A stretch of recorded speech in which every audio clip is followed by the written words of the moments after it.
It should be obvious to everyone on the planet that a story that's made from a country with a different culture will show different values in a different culture. Some things that are acceptable to say in Japan are not acceptable to say in the United States, and vice versa. You will find tons and tons of anime abusing tropes that are just not okay by Western standards. How many anime can you think of the main character dude who's like this moral guy that everyone's supposed to look up to ends up peeping in the girl's bathhouse and looking at naked women and stuff? And by my own moral compass, I think that's abhorrent. That's a horrible thing to do. However, I'm also willing to recognize that it is for the sake of comedy. No one actually did get hurt in those scenarios, and while I personally do find it cringe to some extent, not gonna lie, it's also kind of funny to some extent. There are times where it's taken to a much larger scale, when it's not just all in good fun, LMAO, lamau, lamafau. And my good friend, Hiding in Public, made a video talking about the romance anime My Little Monster, where he covers this exactly, how the anime aged terribly to some extent. And as a master of Twitter reminding me how I age terribly, I'm very excited to delve right into this one. I like the concept of looking at shiz that's, you know, a long way past that today would not be appreciated in the same light. I find the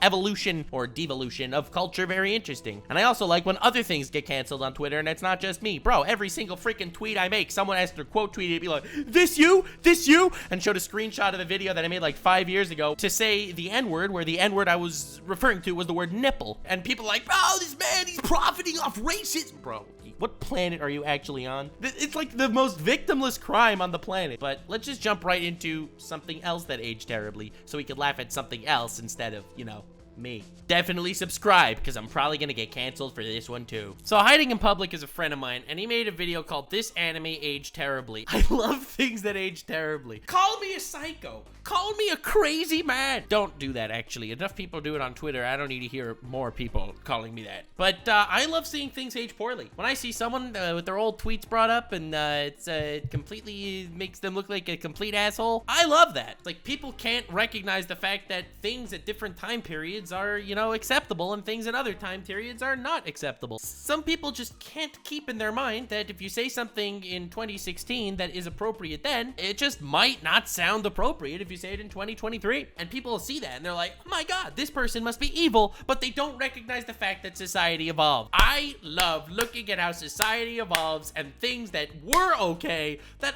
aren't okay, and people getting shit for it. Why? Because people are upset and hate their lives and want to make their suffering be inflicted upon others, so they remind them of these things that they wish would be forgotten. This anime aged terribly by Hiding in Public. Let's see what we got. I really love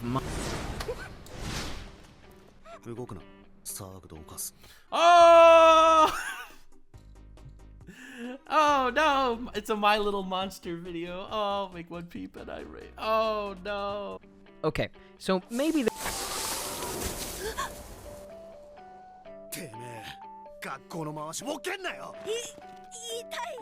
Alright, but if we can... Oh no.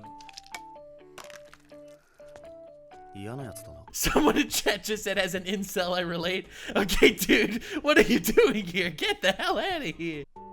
Okay.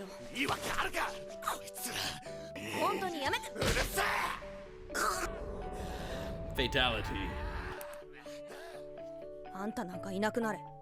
Okay, listen.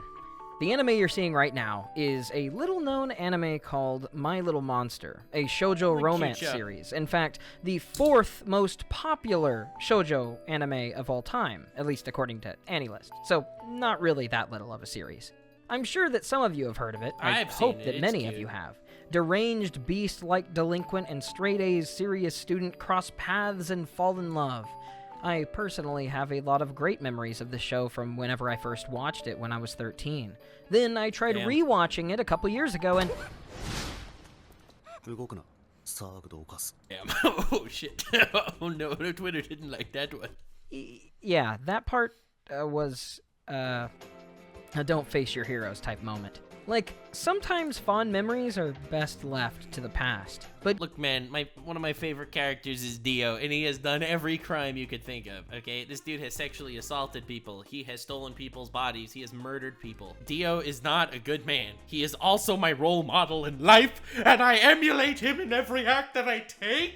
One of my favorite anime of all time, Great teacher Onizuka. He is this, like, if you think about it, all right? Great teacher Onizuka, he is this dude, badass delinquent guy, became a teacher and ended up teaching incredible morals to the students. But the real reason why he became a teacher was because he liked high school girls. Horrible, deplorable shit. But back when I watched it, like, 10 years ago, I didn't even think about that. Giving it another chance about a year ago and pushing through that first episode, Tonari no Kaibutsu-kun, My Little Monster, is actually still a fantastic series. Yeah. But some things have aged kind of terribly.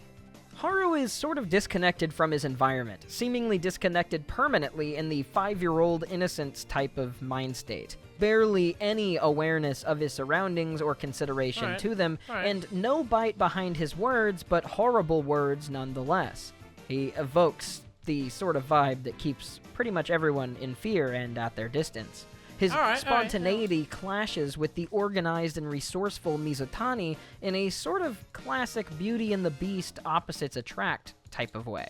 Some stuff has aged really bad. It always gave me Toradora vibes. Oh, and not like it was exactly appropriate in the first place, but with the current care to ensure the importance of people's consent not being undermined, as we should emphasize, it makes some of the early moments really hard, at least for me, to like Haru. Like, there's really no way to frame an excuse for his actions. And the punching and the drink thing, Mizutani mainly writes it off as his own airheaded himboisms and not being intentional, but luckily as the series goes on, the toxic, unexcusable outcroppings almost end entirely.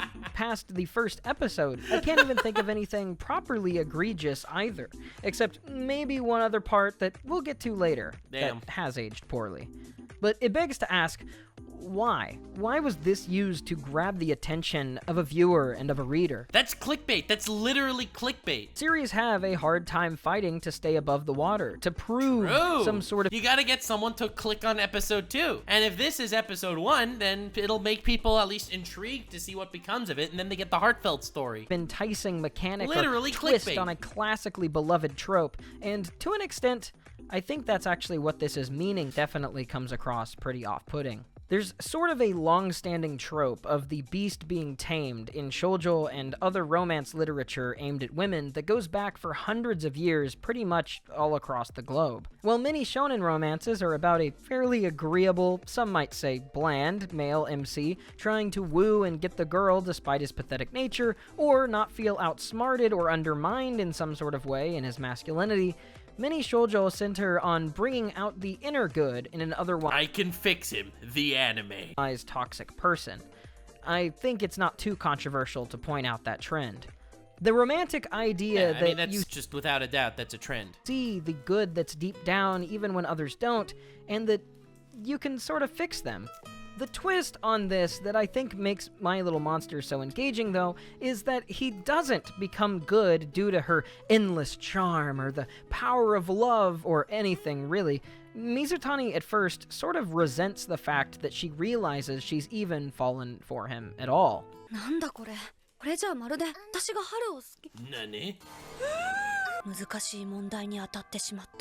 Instead, in My Little Monster, we see them do this dance of Mizutani coming to open up and enjoy the world as the carefree and uptight nature of them both push and pull on each other until they both end up as better people, exploring trauma and the internalized justifications that we tell ourselves to avoid realizing what things have really meant to us, what things have hurt us, and how we can properly grow past those without that hurt holding us back.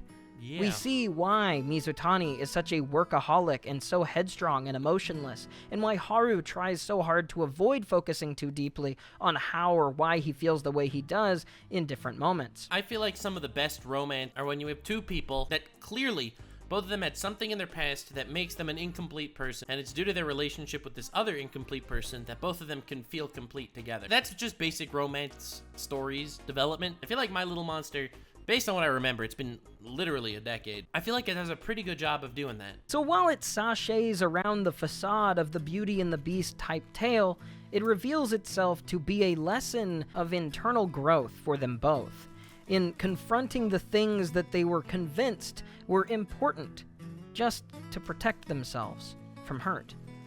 And that part I don't think that part can ever age poorly.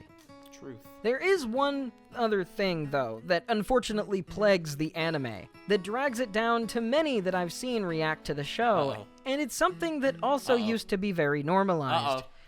That is the way it narrativizes the opening moments in a way that implies some great payoff. This is a change from the manga that has Mizutani speaking as a retrospective agent in her own story. Like she's about to unveil the way that her life has changed. A How I Met Your Mother type of situation, signaling him, her, and so on, but this is never paid off. Somewhat famously, although somewhat comically common at the time that it was released, the My Little Monster anime just sorta ends. No huge revelation sets things forward on a good, vague ending note. In fact, the place it cuts off is near the beginning of a few character arcs. They basically introduce the struggles and don't resolve any of them. That's just your typical The show is anime seemingly shenanigans. just kicking up its feet into a sprint, and then you see him, her again, and you think, what part of that was the significant change? Of course, this all comes from the fact that the anime only got a single one-core season. Yep. That's 13 That's episodes. how it happens. And another small OVA. For anyone that wanted to see the story for the meat of it, you have to read the manga.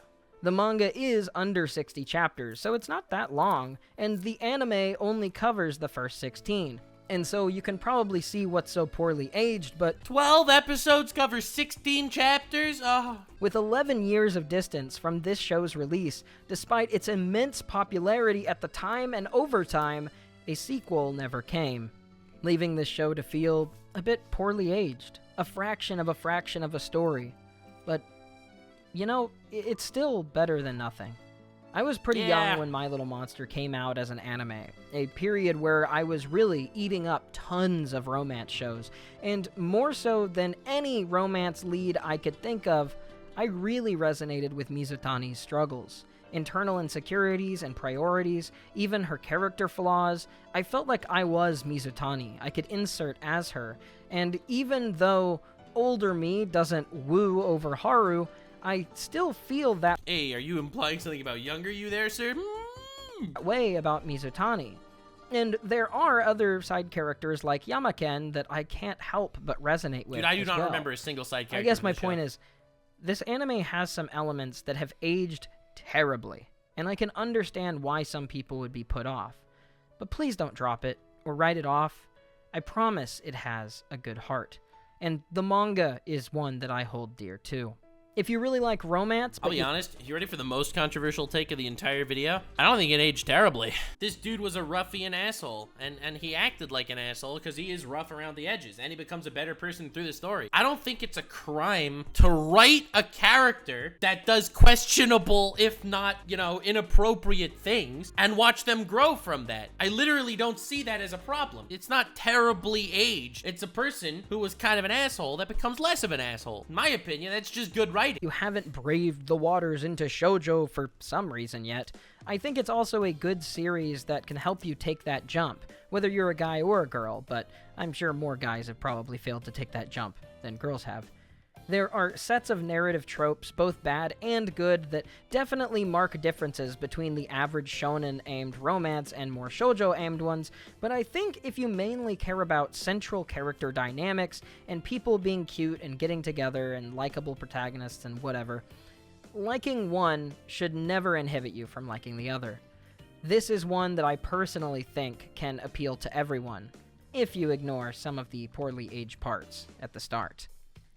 Thank you for watching my video. Oh, You're welcome, public man. gosh, look at my face. Yeah, I know. I'm What a terrified handsome too. man. I'm not sure how noticeable this is, but I've actually lost 40 pounds since the last time I showed myself in a Hey. video, and I'm continuing Congratulations. to do great. I'm Proud going of to you, the bro. gym, I'm eating well. Proud of you, bro. Anyway, this was a good video. Nicely done, sir. I appreciate you making it. I enjoyed it. I think My Little Monster is cute. I don't think it's great. I don't think it's bad. I don't think it aged terribly. I think it's a solid 7.5 out of 10 anime that I probably will never make a video on, ever. Like, subscribe, and follow me on Twitch. Stay weird, fam.